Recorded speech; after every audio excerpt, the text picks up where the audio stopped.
What's going on, guys? Hope everybody's having a great day. Please do me a favor, hit that like button, and if you get anything from the content at all, consider subscribing. It helps me out a lot and I really would appreciate it. Also, if you'd like to pick up some SouthernLogic merch or just donate, help out the channel in some way, links will be in the description. Let's jump into it.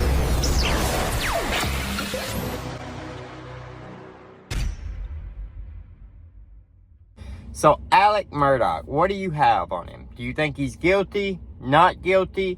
That's the first question, right? The second question, though, is do you feel like the state has proven beyond any reasonable doubt that Alex Murdaugh is guilty? Because those are two separate questions. For me personally, I don't know if he's guilty, but I do know that since I don't know if he's guilty or not, and I've listened to the entire case, that they have not done their job and proved beyond any reasonable doubt that he is guilty. Here's why. The phones, Maggie's phone in particular. He has her phone, according to the state, after he has murdered them. They think that he murdered them around 8:50 because that's when they don't get back on their phones anymore. But there's a lot of activity on Maggie's phone, right? Maggie's phone is turning around, backlight coming on, landscape portrait moving back and forth, and it's doing all this. And at one point, Alex Murdaugh is calling Maggie's phone, and somebody silences the call. Now, of course, the state is going to say Alex Murdaugh did. Why would he? Why would he? Why wouldn't he just let it ring? Why would he silence it? Now, here's the kicker that Jim completely missed in his closing argument so far. The phones were not together. So if Alex Murdaugh is using his phone to call Maggie's phone and silencing Maggie's phone, he cannot do those two things without the phones being in the same location. And the phones were never moving together. Remember that. Another thing. They have his Tahoe's GPS data from where he left Moselle that night to go to his mother's house. He passed the site where Maggie's phone was at 9:08. Her phone, the very last movement on her phone, was at 9:06. So, her phone had to get to its final resting place before Alex Murdaugh passed it at 9:08. Now, the state's theory is that he tossed the phone out the window as he went by. And because he tossed it so aggressively, the sensors in the phone didn't turn on the backlight to let you know that it was. And they tried to prove this by having somebody who had kept no record, who didn't video it, who didn't measure force, to throw their phone around all weekend and come back in and testify that sometimes it don't come on. But the whole idea, you got to tell me that Alex Murdaugh is driving with that phone, picks it up without it coming on, which is difficult to do if you have an iPhone, but he has to pick it up. It can't be just a solid you're not going to get there, right? You're going to pick it up and you're going to toss it. When you pick it up inside the car, it's going to come on. So that tells me, or at the very least, gives me doubt that he threw that phone out the window there. And then the fact that the phone was there in its last spot by 9:06 and he didn't pass till 9:08. And the fact that the phones were never traveling together and it was a call from him and a dismissal of her phone at the same time.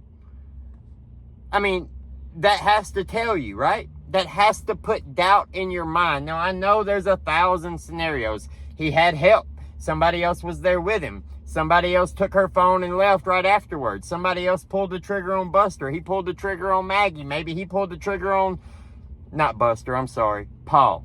But maybe he pulled the trigger on Paul. Somebody else pulled the trigger on Maggie. Vice versa, whichever way. And then somebody else took Maggie's phone and dumped it. Maybe. But that's not what the prosecution is charging him with. They are charging him that he did this, that he killed both people. He's got a murder charge for Paul and a murder charge for Maggie. And they have not, because of what I just said, proven beyond any reasonable doubt that he is the killer. They can't put the gun in his hand. They can't find a murder weapon. They don't have blood or any kind of backsplatter on him where both sides have testified there would have been. There would have been blood all over the shooter from the shooting of Paul, from the direction, no matter which way, whether it was the way the prosecution said he was shot, through the shoulder, out the head, or the way the defense says he was shot, through the head and out the shoulder. No matter which way, the shooter would have had splatter all over him. Alex did not. The steps where they act like he was moving around so fast, I think they did a really good job in closing to show that he was only taking about 1 step per second. 63 steps per minute. Is that a busy bee? Is that running around? 63 steps in a minute when you're getting up off the couch? I don't buy Alex's story.